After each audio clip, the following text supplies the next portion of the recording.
I was invited to the Overwatch Stadium preview server, and here are some of the things you need to know about the game mode before you play next week. Hello, if you're new here, I am Molly, and I analyze the games industry to an insane depth, and today we're here to talk about Overwatch Stadium. Overwatch Stadium is a whole new way to play Overwatch, and it comes out on April 22nd. Overwatch Stadium is a whole new mode, is a whole new ranking system, a whole new thing within Overwatch 2. So let's get into the details you'll need to know before you play. The game mode is best of 7, so it is first to 4 wins. This game mode goes on a little longer than usual Overwatch games. I would say like my average Overwatch game lasts about like 15 minutes. My average Overwatch Stadium games went on for about 30 to 45 minutes, depending on how many rounds were won. The game mode can be played in first person or third person, so the first Overwatch mode to have third person.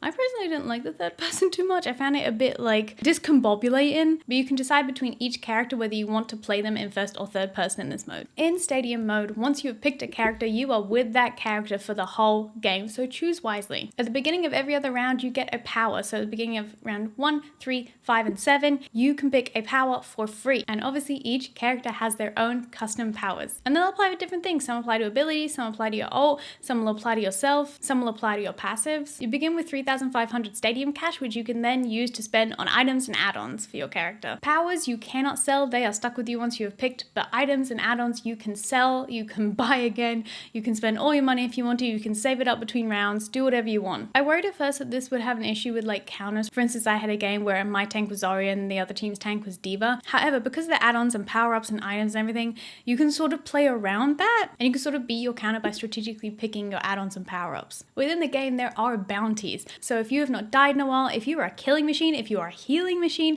there will be a little medal and gold box will appear below your player avatar, and if the opposing team kills you, they get a share of that bounty. There are 3 types of maps within this mode: push, clash, and control. However, they have all been adapted for Stadium. So although the games of Stadium are longer, the actual maps you play are shorter. So push maps are about half the distance they would be in ranked and quick play. In clash mode, you only need to capture 2 points. And in control, you only play 1 round rather than best of 3. There are also some incredible new maps for this mode. I don't know if they'll be coming into ranked or if they're exclusively for Stadium, but they are beautiful. Redwood is a personal favorite of mine. It is beautiful. It is filled with redwood trees, mountains, the terrain of Northern California. It is gorgeous. If you have anything you want to know regarding Stadium, feel free to leave a comment and I'll try and answer it to the best of my ability. And let me know, are you going to play it? Are you thinking of picking it up? Are you intrigued? What do you think of the third person? Let me know what you think below. Feel free to like and subscribe and check out my other Stadium related videos.